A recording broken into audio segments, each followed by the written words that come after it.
अब जिस अगली खबर का विश्लेषण अब हम आपके बीच में करने वाले हैं, उस खबर पर आजकल लोगों का ध्यान नहीं जा रहा, लेकिन ये बहुत जरूरी है क्योंकि अमरनाथ में बादल फटने की घटना हो या उत्तराखंड और दूसरे राज्यों में आया जनसैलाब, इस समय देश के अधिकतर हिस्सों में बाढ़ से त्राहिमाम की स्थिति बनी हुई है।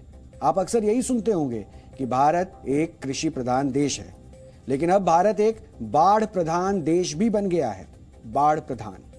और भारत में हर साल मॉनसून के साथ बाढ़ आना सामान्य बात हो चुकी है और हैरानी ये है कि अब बाढ़ में लोग मरते हैं तो किसी को कोई अफसोस नहीं होता। यानी हमने बाढ़ से होने वाली बर्बादी को स्वीकार कर लिया है। इसके साथ ही रहने की आदत भी हमने डाल ली है। सबसे पहले आपको कुछ तस्वीरें और आंकड़े भी दिखाते हैं।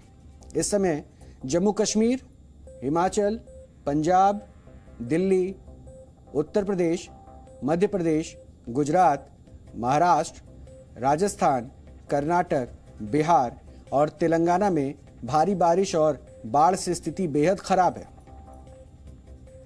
महाराष्ट्र में बाढ़ की वजह से अब तक 84 लोगों की मौत हो चुकी है, जबकि लगभग 6000 लोगों को सुरक्षित स्थानों पर भेजा गया है।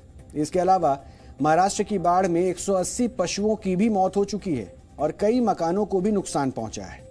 महाराष्ट्र में इस समय हालात इतने खराब हैं कि वहां राहत और बचाव के लिए एनडीआरएफ की 13 और एसडीआरएफ की 4 टीमें तैनात की गई हैं। मौसम विभाग ने महाराष्ट्र के मुंबई, पालघर, नासिक और पुणे में 14 जुलाई तक रेड अलर्ट भी जारी किया है।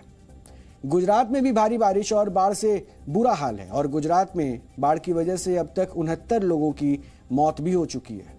इसके अलावा इस बाढ़ में 9000 लोगों को अपने घर छोड़कर दूसरी जगहों पर जाना पड़ा है और कई इलाकों में रिकॉर्ड बारिश भी हुई है। रविवार को अहमदाबाद में 219 मिलीमीटर बारिश दर्ज हुई थी। यानी एक दिन में ही इतनी बारिश हो गई कि शहर की पूरी व्यवस्था चरमरा गई। गुजरात के डांग, नवसारी, तापी और वलसाड़ जिले बाढ़ से पूरी तरह से प्रभावित हैं और मौसम विभाग का अनुमान है कि अभी कुछ दिन और गुजरात में बाढ़ का कहर बना रहेगा और बारिश भी नॉनस्टॉप जारी रहेगी। इसी तरह मध्य प्रदेश में भी बाढ़ से जबरदस्त नुकसान हुआ है। इसके अलावा उत्तराखंड, हिमाचल और जम्मू कश्मीर में भी भारी बारिश से हालात बेहद गंभीर हैं और अब तक देश के लोग बारिश का बेसब्री से इंतजार कर रहे थे। आपके घर में भी रोज इस पर चर्चा होती होगी कि आखिर ये बारिश कब आएगी। लेकिन अब जब बादल बरस रहे हैं तो शहरों में सरकारी इंतजाम की पोल खुल रही है। हमारे देश में धर्म के नाम पर अक्सर लोगों की भावनाएं आहत हो जाती हैं, लेकिन पिछले 3 दिनों में बाढ़ से देश में 100 से ज्यादा लोगों की मौत हो चुकी है, लेकिन इस पर हमारे देश में किसी की भी भावना आहत नहीं हुई है।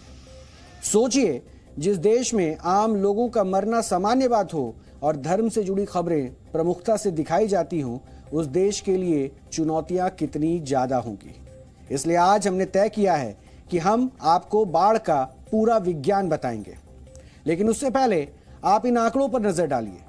दुनिया में बाढ़ से होने वाली मौतों में 20% मौतें अकेले सिर्फ हिंदुस्तान यानी भारत में होती हैं और भारत में बाढ़ से हर साल औसतन 1685 लोगों की मौत हो जाती है। इसके अलावा हर साल बाढ़ में 6,18,000 पशु भी मर जाते हैं। 12 लाख घर पूरी तरह से तबाह हो जाते हैं और इस बाढ़ से देश को हर साल 5,649 करोड़ रुपए का नुकसान भी होता है।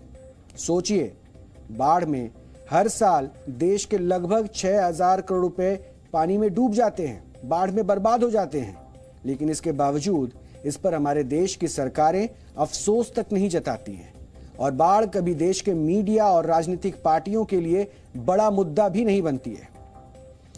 सेंट्रल वाटर कमीशन की एक रिपोर्ट के मुताबिक साल 1952 से 2018 के बीच 66 वर्षों में भारत में बाढ़ से 1,09,412 लोगों की जान गई, जबकि इन्हीं 66 वर्षों में लगभग 26 करोड़ हेक्टेयर में फैली फसल भी बाढ़ की वजह से बर्बाद हो गई। इसके अलावा इन 66 वर्षों में बाढ़ से 8 करोड़ से भी ज्यादा घरों को नुकसान पहुंचा है और कुल मिलाकर कहें तो 1952 से 2018 के बीच भारत को बाढ़ की वजह से 4,70,000 करोड़ रुपए का नुकसान हुआ है। यानी बाढ़ पिछले 66 वर्षों में 4,70,000 करोड़ रुपए निगल चुकी है। लेकिन क्या हमारे देश में ये कभी मुद्दा बना? नेशनल फ्लड कमीशन की एक रिपोर्ट के मुताबिक आज भारत का लगभग 12% क्षेत्र ऐसा है जहां बाढ़ आने की संभावना बनी रहती है, और 12% का मतलब है 4.5 करोड़ हेक्टेयर में फैली जमीन बाढ़ से बुरी तरह त्रस्त है।